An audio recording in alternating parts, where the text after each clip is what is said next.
So warm-up exercise number 2, the main warm-up exercise after pendulum, we use the shoulder dislocate. Out of all of the many people I've trained over the years, the broad range of different people, I've found that the dislocate is one of those rare exercises that really gives you the most bang for your buck. Not only does it help increase mobility and shoulder health, but it can actually help strengthen the shoulder joint and all those little nooks and corners that you normally don't really address in typical linear-based movements, pressing movements, and pulling movements. It's also just a really great warm-up. So you want to start with a piece of PVC pipe. You want enough length so that if you have tight shoulders or injured shoulders like Matt did, you have enough width so that you can get it behind your head. And then as you get more mobile and more flexible in shoulders, you can begin to bring your hands closer so that you can get a deeper stretch. And that's a great way to be able to mark your progress. You can do this with bands, but it's just harder to mark that flexibility progress. This is one of those movements that is going to take the shoulder in almost every axis motion that it can go through. So even if you don't have a shoulder to rehab, definitely throw in some shoulder dislocates before every training session to get that shoulder joint prepared to work. Yeah, I found that in the prescribed rep range was 100, which I could not do. Even as wide as it came, I could not do 100, certainly unbroken and even in quite a few different sets.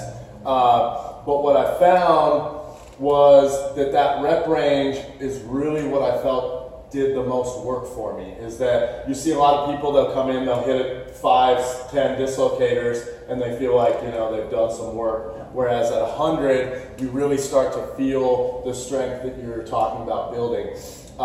In the beginning, my shoulders would get really pumped initially and kind of fill up with blood, which was kind of exactly what you're trying to create, you know, so that you can get blood in there that's going to help, good blood in there that's going to help heal it instead of being too tight. But so I would find that I would have to go at, when I started, I couldn't even do these.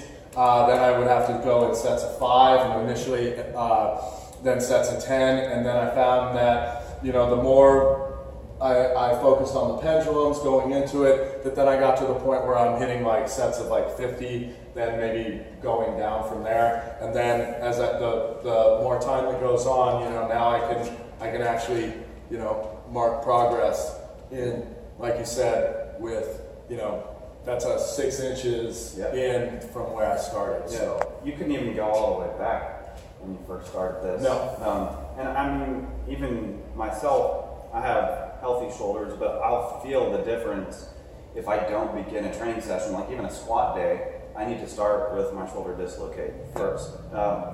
And then once his shoulders become even more healthy, he can start adding weight to these. This might be too much, it's 5 pounds, which is a lot for a shoulder dislocate, but that'll pretty much double the benefit, especially the mobility and strength benefits. But already just 5 pounds, you can tell he can feel the difference.